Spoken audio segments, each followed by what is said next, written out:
We are kicking off today with AEW, and since taking out Tony Khan, the Young Bucks have been abusing their power as EVPs, and that led to a veteran of the company losing his job this week. In a tag team match, the Bucks defeated Christopher Daniels and Matt Sydal and ended the match with a TK driver to the Fallen Angel, but they didn't stop there. After the match, the Bucks, in their attempt to clean the so-called toxicity from AEW's locker room, fired Daniels, ending his 5-year run as an AEW wrestler and his work behind the scenes. Not only did they fire Daniels, but they had security escort him out of the building while assuring him he'd receive his 30-day severance. Daniels wasn't the only legend disrespected on the show, as Jack Perry was on commentary during the tag match and was enjoying a can of Ric Flair's Woo energy drink. As he was about to leave, Perry poured the drink on Tony Schiavone, much to the shock of the fans, and the frustrated Schiavone called Perry a son of a b****. As for Daniels, it's unclear if this is just a kayfabe firing, or if he does have plans to leave AEW and this is just a way to take him off TV. Whatever the case may be, the Elite are continuing to run roughshod over AEW, and it remains to be seen who can topple the faction. As previously reported, Eddie Kingston suffered a leg injury at New Japan's Resurgence event, and ever since, fans have been wondering if he'll be a part of Double or Nothing.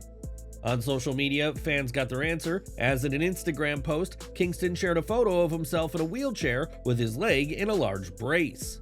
Kingston captured his post with a quote from Dan Gable and is clearly in no condition to wrestle, leaving Team AEW a man down for the Anarchy in the Arena match. In the main event of Dynamite, Dax Harwood and Kazuchika Okada faced off for the latter's Continental title, and the match was allowed to run over its usual end time.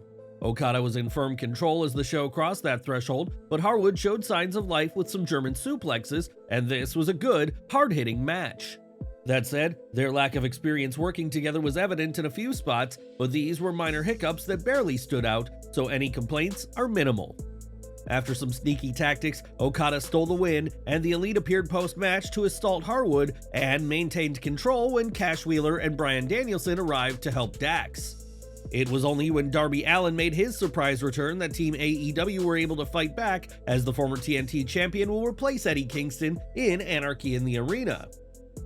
NXT news now, as this week's show saw the build continue to NXT Battleground, but it turns out that the Gold brand engaged in a double taping, with the May 21st show also being filmed. Fightful Select reports that this was done due to the logistics of the upcoming King and Queen of the Ring show in Jeddah, as WWE wanted some backstage names from NXT at the event. Production staff and agents who work at NXT will be making the trip to Saudi Arabia, and rather than a live NXT without these people, WWE felt it was easier to tape next week's show. On top of that, some production staff from NXT who are not traveling will remain on standby for the May 27th edition of Monday Night Raw, ready to step in if necessary. Quite a lot of things happened during the taping, including a major change, so if you don't want to be spoiled, we recommend skipping the next 30 seconds of the video. During next week's NXT, Natalya and Carmen Petrovic defeat Shayna Baszler and Lola Vice, and post-match, Vice betrayed her partner and attacked her. Baszler was able to fight back and lock in a chokehold before Ava broke it up and announced that the former allies will face off in an NXT Underground match at Battleground. These matches see superstars blend wrestling and MMA skills, and given the experience of both women, expect a hard-hitting contest in the UFC complex next month. Are you excited by this match and what will happen next week? Let us know down in the comments section. Recently, it was reported that Saudi Arabia are looking to bring WWE's biggest events to their nation, with the Royal Rumble and WrestleMania being in their sights. On Ariel Helwani's MMA Hour podcast, Turki Al-Sheikh, chairman of the General Entertainment Authority, was asked about plans and said he hopes for the Royal Rumble in 2026 or 2027. As for WrestleMania, we know that next year's event will take place in Las Vegas, but no confirmation has come for the show of shows in 2026 or the year after. WWE's events in Saudi Arabia are massive deals for the company, and what do you make of the Rumble or WrestleMania taking place in the nation? Let us know down below. Back to AEW Dynamite, as the show's opener saw Jon Moxley and Bryan Danielson face Kyle Fletcher and Jeff Cobb, but the action started before the bell had rung. During Moxley's entrance, he was ambushed by the Don Callis family members, and the arrival of Danielson turned this assault into an all-out brawl between the two sides. Ultimately, the match was able to start, and while things may have started with chaos, this ended up being a well-paced match that allowed them to sell without feeling rushed. Given that Dynamite was in Seattle, a stone's throw for Bryan's native Aberdeen, the crowd popped for everything he did, but it was Moxley who got the pinfall over Fletcher. It would have made a lot more sense for Cobb to eat the pin instead of an active ROH champion, but the outcome would have been the same either way. Konosuke Takeshita showed up for a post-match attack, but Claudio Castagnoli made the save as tensions continue between the Blackpool Combat Club and Don Callis' family. TBS champion Willow Nightingale and Mercedes Moné met to sign the contract for their Double or Nothing match, and both women did what they could to get in the head of the other. Willow started by sharing her respect for Moné before talking of the prestige of the TBS title and vowed to retain the gold at Double or Nothing later this month. As Moné spoke about her groundbreaking work in the industry, Willow reminded her of the nearly career-ending injury she suffered last year, resulting in Moné slapping the champion. In the end, though, it was Willow who stood tall after ducking the slap and putting Mercedes through a table, sending a clear message to the woman she'll face next weekend. Medical staff were seen checking on Moné immediately after, and it remains to be seen who will leave Double or Nothing with the AEW TBS gold. In December, Liv Morgan was arrested for possession of marijuana, but as she wasn't carrying more than 20 grams, she was bonded out for a total of $3,000. In February, the case was resolved after the most serious charge, possession of a synthetic cannabinoid, was dropped, and now the footage of her arrest has come to light. In the video, Morgan complies with the officer's questions and says that she has marijuana in the car and is seen making a call to somebody requesting they help sort out her bail. At the time of her arrest, it was said that there was no heat on Morgan from WWE for the arrest, as the company has relaxed its previous policy about talent using marijuana. Morgan isn't the only superstar to have had a run-in with the law, as self-professed hardened criminal Dominik Mysterio can be seen on WWE TV and has been very sus as of late. During a recent Raw, the pair were seen leaving the same locker room, and on social media, Morgan shared a photo where fans spotted Dominik's bandana in her pocket. Now Morgan has shared another photo online, and this photo has been liked by thousands of people, including the Judgment Day's Dirty Dom. With Rhea Ripley gone, it seems Mysterio has something of a wandering eye, and we'll have to see what Mommy has to say as rumors continue to circulate around Dom and Liv. Earlier this month, Erick Rowan re-signed with WWE, and the reported plan is for him to be part of the Wyatt Six faction led by Uncle Howdy. Fightful Select has now confirmed PW Insider's report that Rowan was at the Performance Center, with sources stating he was undergoing physical evaluations.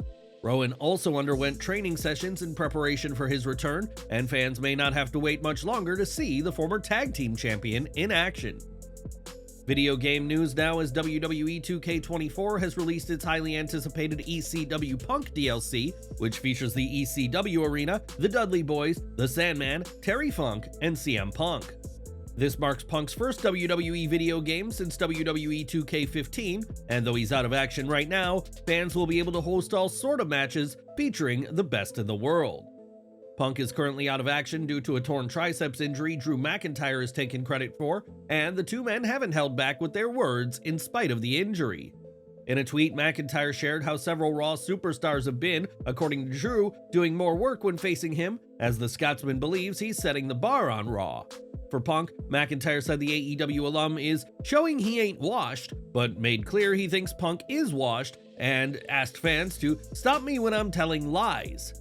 This is a nod to a promo Punk cut upon his return to AEW TV for Collision, and expect plenty more from these two on the road to an eventual match. During this week's NXT, Wesley, Ivar, and Josh Briggs, all of whom will compete for a shot at the North American title, were found incapacitated on the floor. Their attackers were revealed as the returning Gallus, who are ready to re-establish themselves, but they may not be part of NXT for much longer. Fightful Select reports that there have been significant talks about calling up Gallus in the draft, with officials showing strong interest in them. While that drafting didn't happen, those close to the situation say it's expected they'll be called up to the main roster in the coming months. We'll have to wait and see how Gallus will be booked in the coming months until their eventual main roster call-up, and what do you make of plans to call the faction up?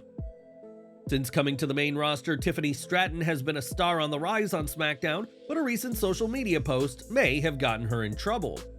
On her stories, Stratton shared a video of herself cheap-shotting Jade Cargill at a WWE live event with a voiceover yelling, "Black bitch." On Twitter, several fans took issue with the video, specifically the voiceover, with some saying it was racist and unbecoming of a WWE superstar. At this time, neither Cargill, Stratton, or WWE have publicly commented on the matter, but Stratton did delete it from her story, and we'll follow this situation for any further updates. For decades, Michael Cole has been a commentator for WWE, but like anyone who dons the headset, he isn't immune from making mistakes. On this week's Raw, Cole was commentating during the Judgment Day's entrance, and the veteran botched as he has said Finn Balor would be teaming up with JD McDonough. Pat McAfee was quick to poke fun at Cole's mistake, and a clip of the unfortunate botch was shared by both McAfee's Instagram account and the official WWE account. Dumb or not, JD and Balor earned a shot at the World Tag Team Championships, and we're sure Cole will remember the Irish Ace's name when the Judgment Day takes on the Awesome Truth. After his return was promoted last week, Hook was around on Dynamite and squashed Sebastian Wolf before calling out the current FTW champion, Chris Jericho. Jericho arrived with Big Bill, and Hook wasted no time in demanding a title match, but Jericho said there will be an elimination match on Collision to decide his next opponent. Jericho suggested that Hook has to go to the back of the line after recently losing the title, which only infuriated the young star, who attacked Y2J with the microphone. Hook was then backed up by Katsuyori Shibata to avoid Jericho and Bill having the numbers advantage, and the young star is more than ready for a rematch with Jericho. Up next was a non-title eliminator bout between AEW World Champion Swerve Strickland and former Mogul Embassy ally Brian Cage, with Swerve rushing out of the corner with a pair of knees.